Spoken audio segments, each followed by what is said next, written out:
Juve still want Pogba. Kane hints at Spurs exit. Real Madrid joined Dortmund in the chase for a wonderkid. Benzema fires shot at Giroud. And we've got a transfer roundup all coming up in the next few minutes. As I'm your host, Matt Froelich. You are the Onefootballers, and this is the Daily News. First off, and apparently if Paul Pogba is to leave Manchester United, Juventus still want the French World Cup winner.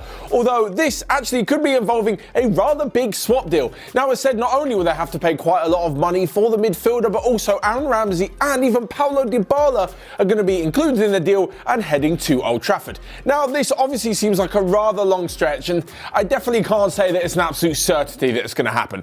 First off, there's always rumours that Pogba's going to be leaving United, so the fact that he leaves, that sounds quite reasonable. The fact he goes back to Juventus, again, quite reasonable, given it'll only really be them or Real Madrid who'll pay big money for them. However, going in the opposite direction, there are two players who I'm not so sure would happen. First off, Paulo Dybala probably won't fit into the United team. Don't get me wrong, having an unbelievable player like Dybala is always good for every team. But when they've got Martial, when they've got Rashford, they've got Dan James coming through, Bruno Fernandes is an unbelievable talent. I'm not sure there's a place for Dybala, and he's not going to come to sit on the bench. And the other players at United are going to be pretty pissed off if they're going to have to sit on the bench because of the arrival of the Argentinian. That one I can't quite see happening. So maybe Juventus have to throw an even bit more money on top. And on top of this, Aaron Ramsey. Now, he moved to Juventus and everyone's saying it was a great bit of business because they got him on a free, and even though they're paying him $400k a week, it doesn't really matter because they didn't pay any money for him, but still, unbelievable. Juventus have got everything you'd expect from Aaron Ramsey. A decent performance here and there, and the rest of the time he's injured. Why on earth United want him, I have no idea. He's a different player to Pogba. He could probably fit in the United system a little bit better. Maybe as that dynamic box-to-box midfielder who helps link between Scott McTominay and Fred, or Bruno Fernandes. But even so, I mean, surely if United want to be building for the future, the last thing they want is an injury-prone 29-year-old like Aaron Ramsey on a ridiculous wage like they had with Alexis Sanchez. So I can't see that happening, but one, and regrettably, deal that I can see happening is Harry Kane leaving Spurs. Now, yesterday, the Spurs forward and England captain went to Instagram with a live to talk about various questions and all sorts of topics surrounding the footballer's future and the Premier League's future. Now, first off, he did say, like he should, that if Spurs fail to match his ambitions, he'll probably think about leaving the club. This I can completely understand. Spurs have shot themselves in the foot. The club only have themselves to blame. They haven't backed the manager enough, whether it was Pochettino or Jose Mourinho. They haven't invested in the squad, and so they're falling out of the race for the top four. They're not going to make it this season, if the season even resumes, but more about that in a little bit. And they're just not really good enough. Harry Kane, in the prime of his career, entering the prime years of his career, he's going to be 27 in the summer. He used to be at a massive club, playing week in, week out, scoring goals and winning trophies, more importantly than anything else. It looks like he won't be doing that at Spurs. So who's really going to blame him for leaving? Of course, the front runners, as always, are apparently Manchester United and Real Madrid, although Calcio Mercato in Italy has said that Juventus are another one of the front runners. Be a big summer for them if they manage to bring in Paul Pogba and Harry Kane. Anyway, talking about the season finishing, and Kane also spoke that it would be ridiculous if the season went on past the end of June. Now, over the weekend, the Premier League also spoke they may hold a World Cup style of end to the season with isolation camps. Basically, they want to have every team in a certain camp so they only travel to and from the matches and don't come into contact with anybody else. Of course, the games will be played behind closed doors, but they will be filmed and shown to the rest of the country. Apparently, there are two bases to be played, one in London and one in the Midlands somewhere, and that could see the end of the season. But if it goes on for longer than June, it's not only Kane that will be a bit annoyed, but also the UEFA President Alexander Ceferin has also said there will be a bit of a disaster if it ran into the stages of August.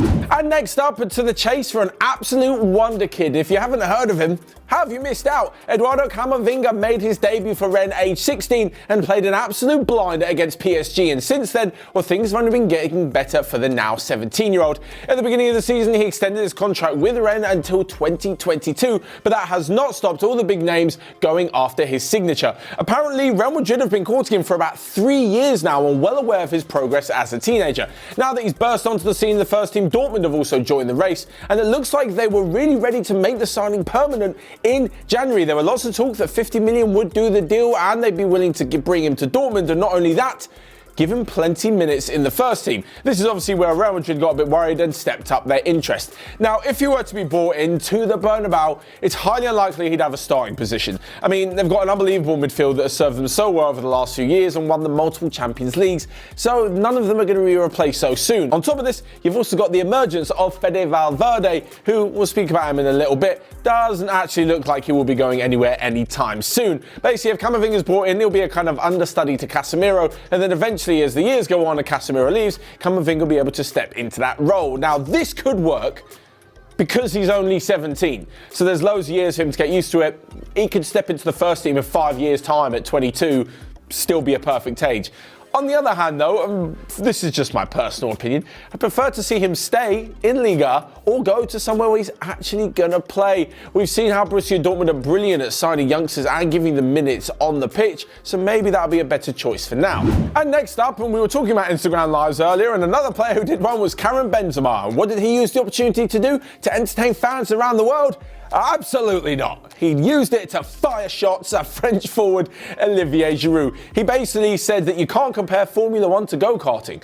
Well done, Karim, you cannot. Saying that he was Formula 1. Well, that's a little rich coming from someone who hasn't been in the team since 2016 for allegedly blackmailing a teammate. And Olivier Giroud stepped into the mould and gone on to become France's third highest goal scorer of all time. That behind Michel Platini and Thierry Henry. However, Karim Benzema maybe does have a bit of a better claim to be the better player because, well, his career has gone a lot better than Giroud's. Obviously, Benzema has an absolutely massive haul of trophies to compare to Olivier Giroud's, and this season he's actually been playing and scoring goals, whereas Olivier Giroud only has 2 goals in the Premier League this season compared to Karim Benzema's 14 in La Liga. He went on to say that basically the only reason it went so well for Giroud is because he was there and it worked, but no one really likes his style of football.